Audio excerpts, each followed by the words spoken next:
사무엘은 이제 나이가 들었습니다. 그래서 자신의 아들들로 이스라엘의 사사를 삼았습니다. 그러나 아들들이 아버지 사무엘과 같지 않았지요. 아버지의 행위를 따르지 않고 이익을 따라 뇌물을 받고 판결을 굽게 했습니다. 이들의 이런 옳지 않은 행위로 인해 이스라엘은 자신들에게도 왕을 세워주기를 요청합니다.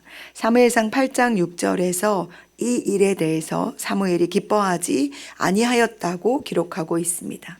그러나 오늘 우리가 읽은 본문 9장에서 사무엘은 이스라엘의 왕을 허락하시는 하나님의 말씀에 순종하여 베냐민 지파의 기스의 아들 사울을 만나게 됩니다. 많은 생각을 하게 하는 장면입니다. 사무엘 개인적인 상황에서는 아들들의 범죄로 인해 아비로서 이스라엘의 지도자로서 하나님 앞에 부끄러운 마음도 있었을 것입니다. 그래서 하나님께 왕을 구하는 이스라엘 백성들을 향하여 그들이 나를 버린 것이다 라고 말씀하실 때 그의 마음은 많이 아팠을 것입니다. 그럼에도 우리가 주목해서 보아야 할 대목은 바로 여호와께 기도하매, 여호와께 아뢰매라는 부분입니다. 그는 어떠한 순간에도 여호와께 기도하기를 멈추지 않았다는 사실입니다. 그래서 어쩌면 하나님께서 다른 사람들이 아닌 바로 사무엘을 통해 이스라엘의 왕을 세우는 이 중요한 시대적 변화를 이루시는 그 일을 사무엘을 통해 하신 것인지도 모르겠습니다.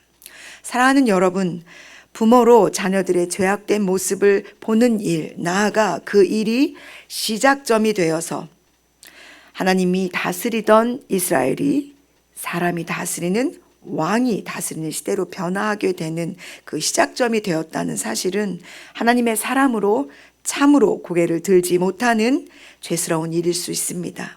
그럼에도 그에게서 우리가 배워야 할 이 영적인 지혜, 이 기도를 오늘 이 아침에 우리가 붙잡고 가기를 원합니다. 하나님께서는 그의 기도를 통해서 지금 일하고 계십니다. 기도는 내가 순종하겠다라는 결단을 기반으로 하는 행위이기 때문입니다. 9장 14절에는 마침이라는 단어가 나옵니다. 이 단어는 우리가 잘 알고 있듯이 어떠한 일의 끝이나 노력의 끝을 표현할 때 사용합니다. 즉, 결론적 용어이기도 하고 때를 이루는 의미를 포함하기도 하는 단어입니다. 사울은 준수한 소년이었습니다. 키가 다른 이스라엘 백성들보다 어깨 위만큼 컸으니까요. 이 사울이 아버지가 잃어버린 암나기를 찾으러 에브라임 산지와 살리사 땅으로, 사알림 땅으로, 베냐민 사람의 땅으로 두루 다니며 찾았으나 찾지 못합니다. 그가 이 암나기들을 찾아다닌 거리를 약 40km 정도가 된다고 학자들은 말합니다. 그러다가 그가 사무엘이 있는 곳까지 오게 된 것입니다. 그리고 마침 산당으로 올라가려는 사무엘과 지금 만납니다. 때마침 만나게 된 두 사람의 이 사건 이면에는 실제적으로 이 만남을 주도하시는 하나님의 역사하심이 있습니다. 그래서 마침 만나게 된 이 사울과 사무엘이 만나게 된 이 일은 하나님의 때를 따라 도우시는 은혜이며 하나님의 열심의 결과라는 사실입니다. 사무엘이 사울과 만나기 전날 밤에 하나님께서 기도하는 사람 사무엘에게 이렇게 말씀하십니다. 16절에 내일 이맘때 내가 베냐민 땅에서 한 사람을 너에게로 보내리니 너는 그에게 기름을 부어 내 백성 이스라엘의 지도자로 삼으라. 그가 내 백성을 블레셋 사람들의 손에서 구원하리라. 내 백성의 부르짖음이 내게 상달되었으므로 내가 그들을 돌보았노라. 그리고 17절에 사무엘이 사울을 볼 때 여호와께서 그에게 말씀하시죠. 이는 내가 너에게 말한 바로 그 사람, 이 백성을 구원할 다스릴 바로 그 사람이라고요. 보이십니까? 사무엘이 얼마나 하나님께 집중하고 있는지, 얼마나 영적으로 깨어서 분별력을 가지고 하나님의 음성을 듣고 있는지 오늘 이 아침에 우리가 조금 주목해 보아야 합니다. 하나님께 기도하며 평생을 순종하며 살았던 사무엘은 끝까지 그렇게 순종하며 자신의 삶을 살아내고 있습니다. 사울은 당시에 유력한 베냐민 지파 사람 기스의 아들입니다. 성경은 그의 조상들의 이름을 자세하게 나열하고 있습니다. 뿐만 아니라 이들은 베냐민 지파에서도 꽤 유력한 가문이었던 것으로 보입니다. 여기서 사용한 단어 유력한이라는 단어는 히브리어로 하일이라는 단어인데 능력이 있는, 부유한, 힘이 있는 사람이라는 것을 의미합니다.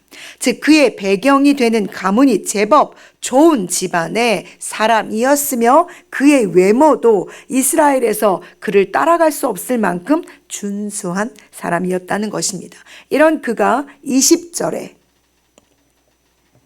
사무엘이 온 이스라엘이 사모하는 자가 너와 너의 아버지의 온 집이라고 말할 때 21절에 그는 이렇게 고백하지요. 나는 이스라엘 지파의 가장 작은 지파 베냐민 사람이며 나의 가족은 베냐민 지파 모든 가족 중에 가장 미약합니다. 아버지의 잃어버린 나귀를 찾아 성실히 돌아다녔던 사람 바로 사울. 그리고 자신을 아버지가 걱정하실까 돌아가기를 청했던 사람 사울입니다.